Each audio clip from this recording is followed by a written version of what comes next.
What's going on, y'all? Charles here from the Traders Corner. Today, just going to be doing a quick recap of some of the trades I've taken this week.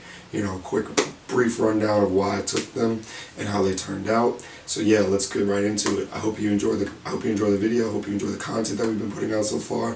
Let's get right into it.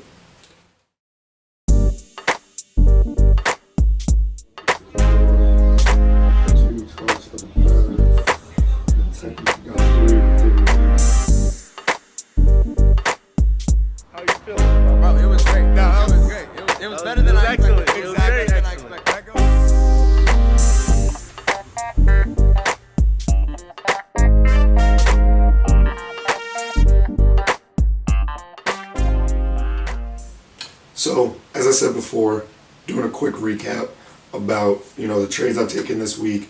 Took 3 trades this week, 2 break evens, 1 loss, 2 trades on Aussie USD, 1 trade on USD Yen. USD Yen and one of the Aussie USD trades was a break even, and then obviously the other Aussie USD trade was a loss. So just gonna get into that really quickly. I'm not gonna beat myself up over the loss. I think it was definitely riskier entries, and I understood it when I was taking it.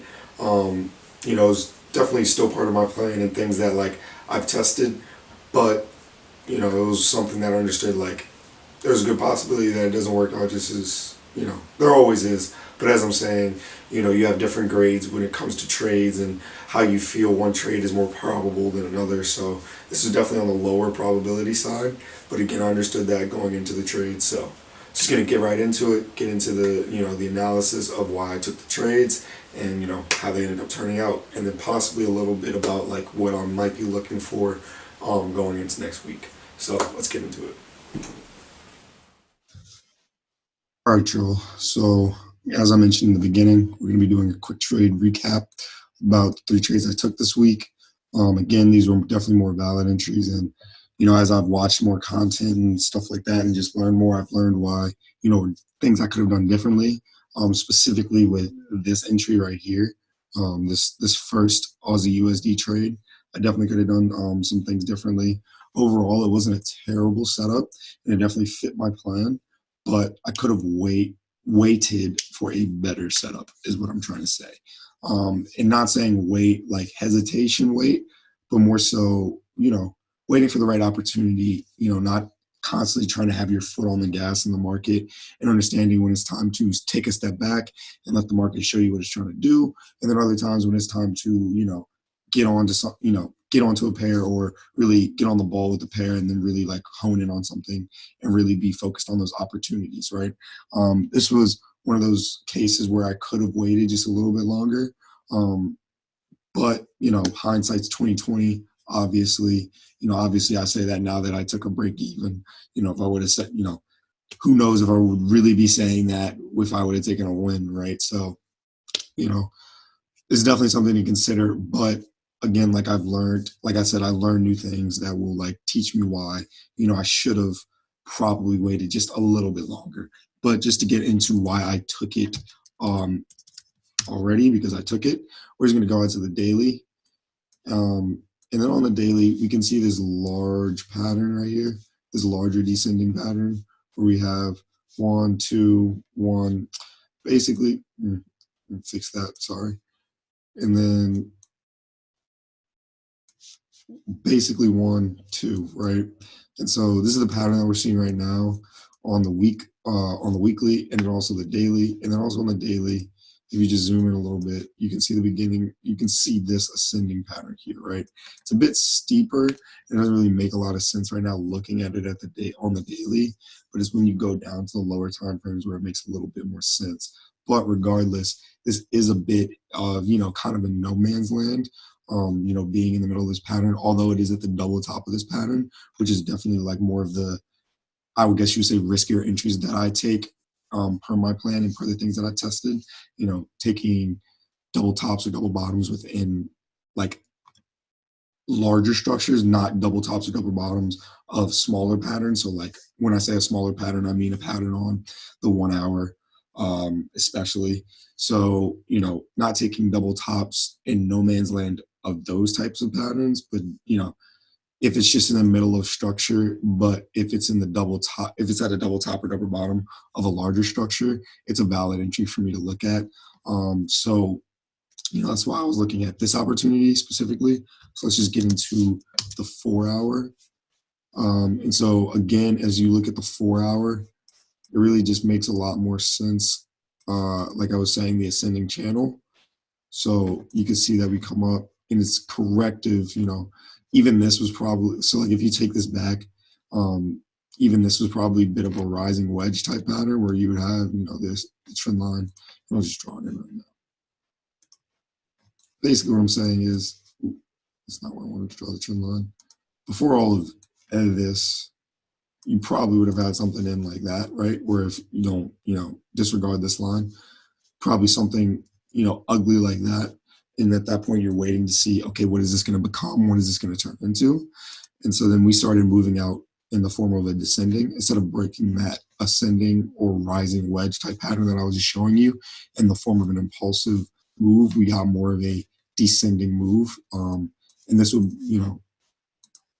come to help out our larger pattern, which is nice, right? In that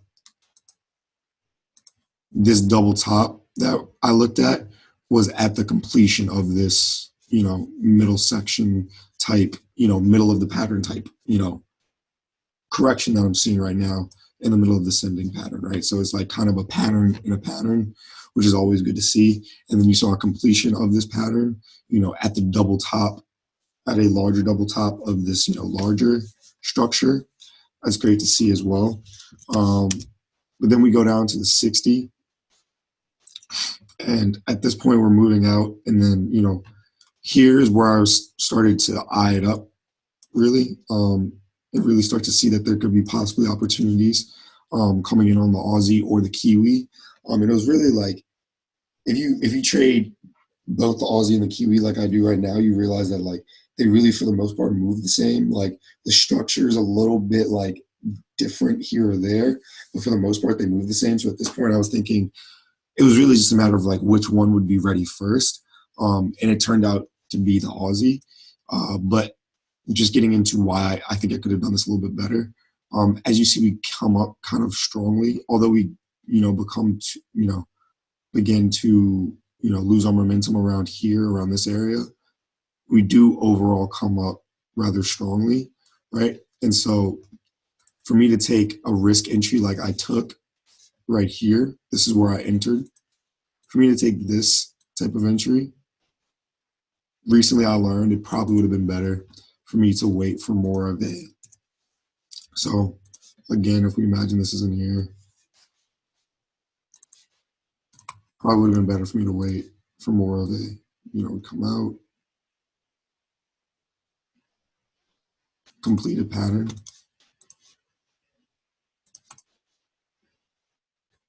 Right. That'd have been a good risk entry. I don't know why I tried to screenshot it. Force a habit. That'd have been a good risk entry, or possibly come down first tight correction. That'd have been the ideal entry if we're not going to break above this double top, and the fact that we got there in the form of more of an impulsive move, right? So that'd have been the ideal type of entry. But again, I took the valid and definitely fits my plan entry, but not the best entry that I could have taken given the situation. So again, took this here about probably just above the high. It's probably about 35 pip stop, right? Now that, at this point, we're moving. We're in. Yeah, we were in about, for sure about 1.5. And I probably could have, locked in maybe 1% if I really wanted to be greedy. But like at the time when I woke up and looked at it, this is what I was seeing, right? So at this point, 4 in the morning, I'm seeing this. I'm seeing it, correct. This could easily just have corrected and then dropped out to the downside. It didn't have to move up to the upside. It did, but, it didn't have to. This could have easily just formed a tight correction and dropped out to the, downside. So is it really, as per my management, it's not really the right thing to do is to choke it there and like not give it the space that it needs to move. So instead of moving it to 1% after we hit 1.5, I moved it to break even. And so then at that point, obviously after a while, I was taken out for break even. And ultimately, this is where the second entry or the second trade on Aussie comes in, which is more of a loss. Same type of mindset or approach to this trade, definitely more of a riskier trade, but a little bit better just because we broke above this double top. And oftentimes what I found, especially in trading my old strategy, when we break above tops or bottoms, you really got to be on the ball for what happens next. It's not about the fact that we broke. It's really about what happens next, because so often people can just be trying to fake other traders out, what have you. Basically, you can see a break above and then a break right back down below. And that's a very commonplace, or a break below and a break right back down above, right back above. So it's important for you to wait what happens after we break, right? And I think that's where I messed myself up with this trade. I was too eager, I think, right? And I think it was a lot of, off the back of last week, I had a nice 7% winner, good amount of pips as well. So I think maybe it was off the back of that as well, wanting to get into the market again. But I think I could have waited a lot. Again, I could have been a bit better about my entry, because at this point, this could do anything, right? Like, although it is a part of 1, 2, 1, 2, this could easily, just as I was showing you here with this correcting and dropping to the downside, this could easily just correct and push to the upside, right? So, which is ultimately what it did. But, obviously at the time I wasn't thinking that, but that's something I need to take into account. Something I need to think more about is what is happening right now after this impulse of move that we just got, right? And so, sorry, I'm gonna put the entry on. Doesn't really matter. I'm telling you it was a loss. Put the entry on, and then probably about 25 pip stop, right? Stayed in at that point, just barely. That's 25 is about right, because I remember waking up in the morning and seeing that I had, what was it? Yeah, I looked here, not here. I looked when I checked the charts. I saw that I had just barely stayed in, and I was like, all right, well, let's see what happens at this point. But again, like I said, impulse correction, impulse to the upside, should have given the market a little bit more time to show me its hand. But hindsight is always 20/20, so it's whatever at this point. So that's the loss on Aussie USD, and also the break even on Aussie USD. We're getting more of this type of move now. So, excuse me, getting more of this type of move now. So we'll see what happens going into next week. But just to get to USD yen, right? And so then I'm going to back out to the daily here. So backing out to the daily. Sorry, I was doing a bit of back testing.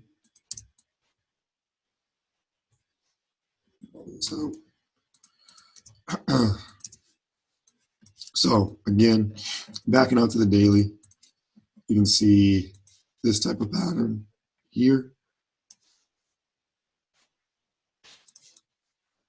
1, 2, 3, and then nice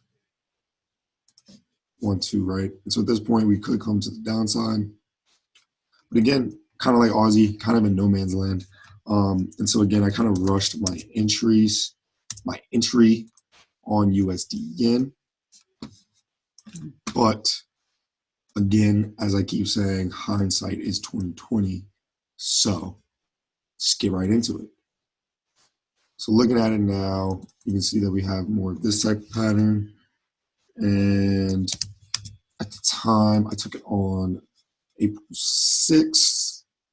Right. April 6th. Yeah, this is where I took it right here. So at this point, we have, and again, this is one of those situations where I should have just waited for either push up and then a stronger retracement candle to take that, or push lower first tight correction, right? Because this, not only are we in no man's land, but this is also a very like undefined correction or structure. We don't have a bottom to it just yet. We could technically put this on, but wouldn't really make sense because this would probably just be one touch of the trend line. So don't really have really defined structure right now, but regardless, took the trade anyway. Like I was saying before, but I did take it off of not a risk entry, but I took it just here off of a break of this pattern. Right. Pretty simple, 1, 2, push lower, correction, looking for a push lower. But again, this could have easily just been this and then push up, which you'll see it ultimately forms a larger correction. So we'll see what happens going into next week. But just to get back to this, we move lower. And then we just kind of, it looked like we were going to move lower and continue lower, but then we just kind of chop around for a little bit. Let me see. Yeah. Right. So at this point, being that we were in, 1.5 at this point, and on top of that, seeing that we came down like this, moved up, and then came down rather listlessly with not a lot of momentum, moved the break even as per my rules. And so then, eventually we were taken out for a break even. I believe it was here with the spread, if I'm not mistaken. Yeah, because I remember this spiking up and then spiking back below, and I was like, well, that's pretty typical, right? Like that's what I would expect to happen to me, but it's whatever. Taken out here from the spread, we did end up moving a bit lower, so probably left a bit of profit on the table, but it's all about how you think about it, because that easily could have just come right back up and taken me out for 1% loss. So again, hindsight's always going to be 20/20. Like, yeah, I could have made so much money, but one, I followed my rules in taking the entry. Two, I followed my rules in my management. So, that's kind of the most important thing for me. And I didn't really let my emotions get involved in my management, because it could have been easy for me on both the first Aussie trade and this USD yen trade to try to squeeze 1% out of it, just because, I made 7% last month, and why not just add on to 7% and make it 9%? And then from there, I'm almost at 2-digit percent a month. I mean, a 2-digit percent month, right? And so I could have forced it, but I didn't. And I'm kind of more happy about that than I am about, mad about missing this possible move lower, because this could honestly just become a larger correction. And ultimately, we could see more of a push to the upside to complete more of this expanding pattern that we're seeing right now. Or we could also see something more like so, and just kind of become more of a wedge pattern, right? So this is kind of the trade. These are the trades that I've taken this week. 3 trades, 2 break evens, 1 loss. USD yen break even, Aussie USD break even, and a loss on Aussie USD. So again, kind of forced it, kind of rushed my entries.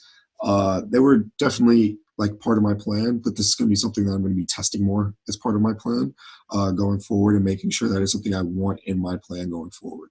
So this has been the Trader's Corner. Been a quick trade recap. Hope you enjoyed it. Hope it provided some value to you. Again, we're not getting on here to try to say we're some gurus. You have to follow exactly what we do, and we know and you don't. But we hope to provide value to anybody out there who's a little bit earlier in the journey than we are, right? So hope it provided some value to you. Hope you enjoyed it. If you liked it, please subscribe. Please share it with a friend if you're feeling very, very generous. You know what I'm saying? Please give the video a thumbs up if you enjoyed it. Have a great one. And join us on Sunday, as I'm going to be taking you through basically what I'm looking at going into next week. So yeah, hope you enjoyed it. Hope it provided some value. Join us again next time.